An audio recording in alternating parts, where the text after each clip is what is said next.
que falar de crimes reais pode gerar, pela justiça que a gente não vê na nossa realidade prática, é importante a gente pensar, Mari, que o nosso sistema funciona muito mal. Mas nem sempre a gente conhece as razões efetivas pelas quais o nosso sistema funciona mal. O nosso sistema prende muito, as nossas cadeias estão todas superlotadas, o tratamento dado aos presos é um tratamento desumano e talvez as pessoas me digam, poxa, mas eu não estou preocupado com os presos. Aqui no Brasil a gente não tem pena de morte, salvo em caso de guerra declarada, nem prisão perpétua. Essas pessoas voltarão ao convívio social, no máximo depois de 40 anos, que hoje depois do pacote anticrime é o máximo de pena, de cumprimento de pena previsto na nossa legislação. Então, essas pessoas, se elas entram na cadeia e depois vivenciam uma situação que vai fazer com que elas saiam piores, a gente está produzindo criminosos. Principalmente se a gente pensa que grande parte das pessoas encarceradas são pessoas presas por crimes relacionados a drogas, muitas vezes réus primários com pouca quantidade de droga. Essas pessoas vão para o sistema carcerário, são cooptadas pelas facções que dominam o sistema e a gente tende a viver uma realidade mais insegura. Só que aí a gente vê um caso real, em que a gente conseguiu responsabilizar o autor de um homicídio, aqui eu estou simplificando, eu não tenho exatamente quais são as imputações pelos crimes que a gente vai falar aqui no programa, e a gente fica satisfeito com essa sensação de justiça e esquece que as pesquisas nos mostram que no Brasil a gente consegue resolver menos de 10% dos homicídios.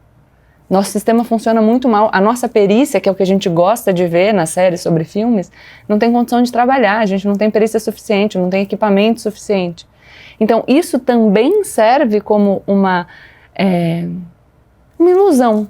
A gente olha para a ficção, ainda que ela seja a representação de um caso real, a partir da espetacularização e do viés de disponibilidade, a gente tem a sensação de que as coisas estão funcionando e elas não estão. E mesmo quando a gente percebe que elas não estão funcionando idealmente, a gente muitas vezes é iludido para pensar que a razão do problema é uma, quando na verdade é outra completamente diferente.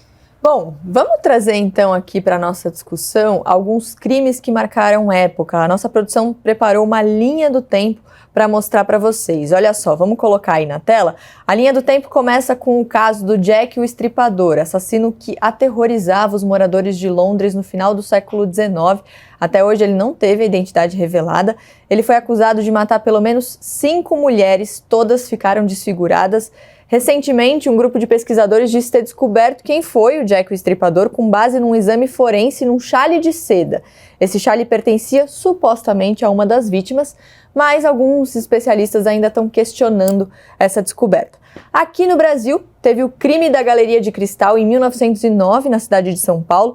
Anos antes do crime, uma professora primária chamada Albertina teve um caso com um homem, foi abandonada grávida. Quando ela se casou novamente, ela tramou uma vingança ali com o marido para limpar a honra dela, então ela assassinou o antigo namorado. Karnal, eu vou falando aqui, se você quiser me interromper para falar de alguns desses casos, pode me interromper. Eu acho que a Sociedade de Londres, que é uma das primeiras sociedades de massa da história, a história de um homem que matava preferencialmente prostitutas à noite numa cidade que tinha dezenas de milhares de prostitutas, como Londres do fim do 19, e que poderia ser, a acusação chega até a um membro da família real, e um crime que zomba da Scotland Yard, foi o primeiro caso em que a opinião pública debateu muito um crime. E o caso da Galeria de Cristal, que é um crime passional, que a população ia ao júri para torcer, porque ela foi condenada e absolvida mais de uma vez, segundo o livro já que eu citei no início do Boris Fausto, é uma questão muito importante. E os crimes da mala, porque há mais de um,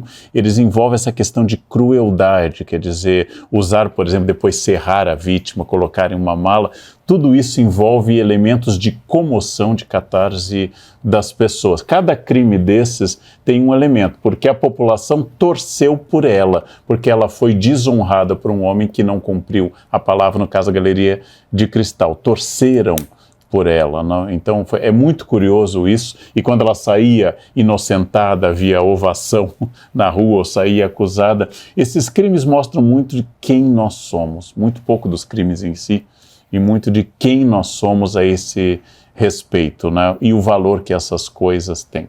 O Karnal falou sobre o crime da mala, vamos então para 1928 falar sobre o crime da mala que teve muita repercussão. O italiano Giuseppe Pistone matou a mulher grávida, Maria Fé, depois tentou despachar o corpo dela de navio para a Europa dentro de uma mala. Hoje ela está enterrada em Santos, no litoral paulista.